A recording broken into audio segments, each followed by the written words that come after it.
Assalamualaikum warahmatullahi wabarakatuh. Salam sejahtera untuk kita semua. Sebelumnya Ibu ucapkan selamat datang dan selamat bergabung di Universitas Pamulang, khususnya di program studi Pendidikan Pancasila dan Kewarganegaraan. Rekan-rekan mahasiswa semester 1 yang Ibu banggakan, hari ini kita masuk ke mata kuliah Pendidikan Ilmu Pengetahuan Sosial. Sebelumnya, perkenalkan, nama saya Nurdiana SPDMH, saya yang akan mengampu mata kuliah Pendidikan Ilmu Pengetahuan Sosial. Perlu rekan-rekan mahasiswa ketahui bahwa mata kuliah Pendidikan IPS ini merupakan mata kuliah dengan bobot 2 SKS, artinya akan ada 14 materi yang akan kita bahas di dalam mata kuliah ini. Untuk pertemuan yang pertama, kita akan membahas mengenai hakikat pendidikan IPS. Sebelumnya, saya akan memberitahukan kepada rekan-rekan mahasiswa tujuan pembelajaran kita di pertemuan yang pertama. Tujuan pembelajaran dalam materi yang pertama di mata kuliah pendidikan IPS adalah yang pertama diharapkan rekan-rekan mahasiswa mampu untuk menjelaskan konsep pendidikan IPS. Kemudian tujuan yang kedua, setelah mempelajari mata kuliah di pertemuan pertama ini, rekan-rekan mahasiswa diharapkan mampu dapat mengidentifikasikan tujuan pendidikan IPS, kemudian mengklasifikasikan cabang-cabang pendidikan IPS, dan memaparkan hakikat pendidikan IPS. Sebelum kita masuk ke materi lebih lanjut mengenai hakikat pendidikan IPS, terlebih dahulu kita akan membahas apa yang dimaksud dengan pendidikan. Tentu kita sering mengenal dengan kata pendidikan, karena dari kita kecil hingga sekarang kita kuliah, kata pendidikan merupakan kata yang sudah familiar di telinga kita masing-masing. Secara etimologi, pendidikan berasal dari kata eductum, itu dari bahasa Latin yang terdiri dari dua kata, ada kata dan duco, di mana itu artinya adalah perkembangan dari dalam keluar, sedangkan duco sendiri artinya sedang berkembang. Sehingga dapat kita simpulkan secara etimologis, arti pendidikan itu merupakan proses mengembangkan kemampuan diri sendiri dan kekuatan individu. Itu pengertian pendidikan secara etimologinya berdasarkan bahasa Latin. Kemudian kita lihat pengertian pendidikan dari bahasa Yunani, di mana kata pendidikan menurut bahasa Yunani berasal dari kata pedagogi yang artinya adalah pendidikan. Sedangkan pendidik sendiri berasal dari kata pedagog yang artinya adalah seseorang yang bertugas membimbing anak dalam pertumbuhannya agar dapat berdiri dengan sendirinya. Selanjutnya kita juga akan membahas mengenai pengertian pendidikan menurut beberapa ahli. Di sini saya akan memaparkan satu persatu. Yang pertama akan kita bahas mengenai pengertian pendidikan menurut Ki Hajar Dewantara. Di mana menurut Ki Hajar Dewantara, pengertian pendidikan adalah proses menuntun segala kekuatan kodrat yang ada pada anak-anak peserta didik agar mereka sebagai manusia dan sebagai anggota masyarakat dapat mencapai keselamatan dan kebahagiaan setinggi-tingginya. Kemudian ada juga pendapat dari ahli lain yang memberikan pengertian mengenai pendidikan. Yang kedua menurut Umar Hamalik yang menjelaskan bahwa pendidikan adalah suatu proses dalam rangka mempengaruhi siswa agar dapat menyesuaikan diri sebaik mungkin terhadap lingkungan dan dengan demikian akan menimbulkan perubahan dalam dirinya yang memungkinkannya untuk berfungsi secara kuat dalam kehidupan masyarakat. Itulah pengertian pendidikan yang dikemukakan oleh Umar Hamalik. Lalu yang ketiga akan kita bahas di sini adalah pengertian pendidikan menurut Martinus Jan Langeveld, di mana menurut Martinus ini pengertian pendidikan adalah upaya menolong anak untuk dapat melakukan tugas hidupnya secara mandiri supaya dapat bertanggung jawab secara susila.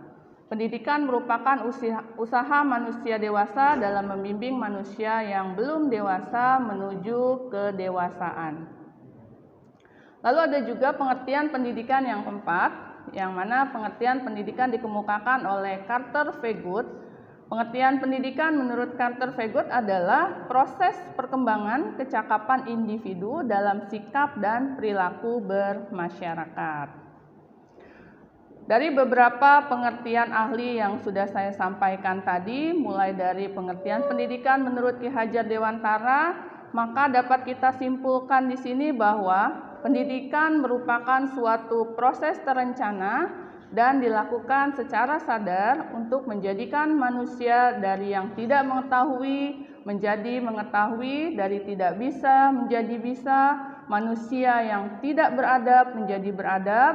Perubahan itulah menjadi dasar akan pentingnya pendidikan, sehingga peserta didik dapat menjadi manusia seutuhnya yang memiliki kecerdasan spiritual, terus dapat melakukan pengendalian diri atau kontrol diri, kepribadian yang baik, kemudian memperoleh kecerdasan intelektual, akhlak mulia, serta keterampilan-keterampilan yang memang dibutuhkan oleh dirinya, masyarakat, bangsa, dan negara.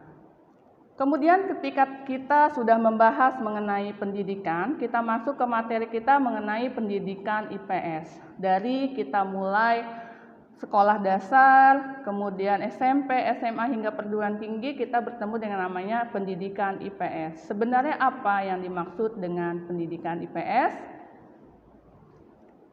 Hakikat dari pendidikan IPS atau ilmu pengetahuan sosial adalah kajian tentang manusia dan lingkungannya, di mana kehidupan manusia merupakan suatu dinamika yang tidak pernah berhenti dan selalu aktif.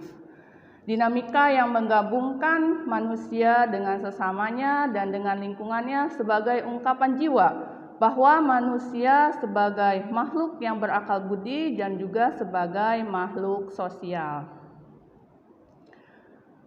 Ketika kita belajar pendidikan IPS, di mana kajian IPS bukanlah hal yang hanya bersifat hafalan belaka ya. Dalam IPS ini berisi konsep dan generalisasi yang memang diambil dari analisis tentang manusia dan lingkungannya. Pengetahuan yang diperoleh dengan pengertian dan pemahaman akan lebih fungsional.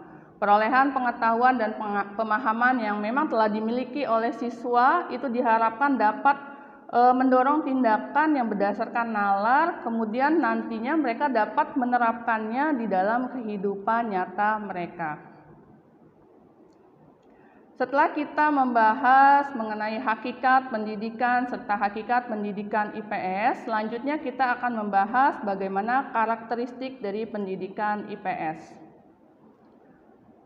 Ya, karakteristik pendidikan IPS kita lihat pendapat dari ahli menurut Sapria, di mana Sapria mengungkapkan bahwa salah satu karakteristik social studies artinya adalah bersifat dinamis. Bersifat dinamis artinya di sini adalah bahwa salah satu karakteristik dari social studies ini selalu berubah. Berubahnya itu mengikuti tingkat perkembangan masyarakat. Perubahan itu dapat dari aspek materi, kemudian pendekatan, bahkan tujuan dari pendidikan IPS itu sendiri sesuai dengan tingkat perkembangan masyarakat. Dapat disimpulkan di sini bahwa karakteristik pembelajaran IPS adalah bersifat dinamis, artinya selalu berubah sesuai dengan perkembangan masyarakat, perubahan dalam aspek materi, kemudian pendekatan, bahkan tujuan pun sesuai dengan tingkat perkembangan masyarakat. Berikutnya kita akan membahas mengenai sudut pandang ruang lingkup mata pelajaran IPS. Jika kita melihat dari sudut pandang ruang lingkup mata pelajaran IPS dalam KTSP 2006 meliputi aspek-aspek yang pertama ada manusia, tempat dan lingkungan, kemudian yang kedua adalah keberlanjutan dan perubahan, lalu yang ketiga ada sistem sosial dan budaya, perilaku ekonomi dan kesejahteraan, di mana berdasarkan pemaparan di atas ya dari berbagai aspek-aspek yang telah saya kemukakan tadi, dapat kita simpulkan bahwa ruang lingkup kajian IPS itu terletak pada aspek masyarakat, baik hubungannya dengan sesama masyarakat maupun hubungannya dengan unsur-unsur lainnya, di mana unsur-unsur lainnya itu bisa berupa lingkungan, kemudian sosial, ekonomi, budaya, dan lain sebagainya. Selanjutnya adalah mengenai tujuan pendidikan IPS. Tujuan dasar dari pendidikan IPS adalah mendidik siswa sebagai warga negara yang baik atau menjadi good citizenship. Warga masyarakat yang konstruktif dan produktif, yaitu warga negara yang memang memahami dirinya sendiri dan masyarakatnya. Mereka mampu merasa sebagai warga negara, kemudian berpikir sebagai warga negara, bertindak sebagai warga negara, dan jika mungkin juga mereka mampu hidup sebagaimana layaknya warga negara. Inilah yang dikatakan tujuan dari pendidikan IPS. Kemudian ada pendapat ahli yang mengemukakan bahwa tujuan IPS itu bertujuan untuk membentuk warga negara yang berkemampuan sosial dan yakin akan kehidupannya sendiri di tengah-tengah kekuatan fisik dan sosial, yang mana pada gilirannya nanti mereka akan mampu menjadi warga negara yang baik dan bertanggung jawab. Sedangkan dari segi ilmu sosialnya, di mana ilmu sosial ini bertujuan untuk menciptakan tenaga ahli dalam bidang ilmu sosial. Rekan-rekan mahasiswa Universitas Pamulang yang saya banggakan, di pertemuan yang pertama kita sudah membahas mengenai hakikat pendidikan IPS. Sampai di sini materi kita yang pertama. Silakan nanti rekan-rekan bisa mempelajari materi tersebut yang tersedia di berbagai sumber belajar yang ada pada e-learning di LMS Unpam. Baik, pada hari ini kita sudah membahas mengenai pengertian pendidikan, kemudian pengertian pendidikan IPS, dan bagaimana karakteristik serta hakikat dan tujuan dari pendidikan IPS. Kita akan bertemu di video-video selanjutnya dalam mata kuliah pendidikan IPS. Sekian, terima kasih dari saya.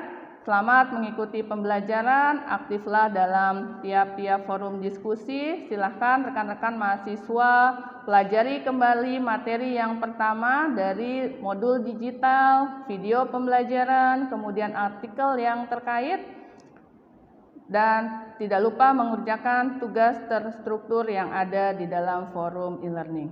Terima kasih atas perhatiannya. Sampai jumpa. Assalamualaikum warahmatullahi wabarakatuh.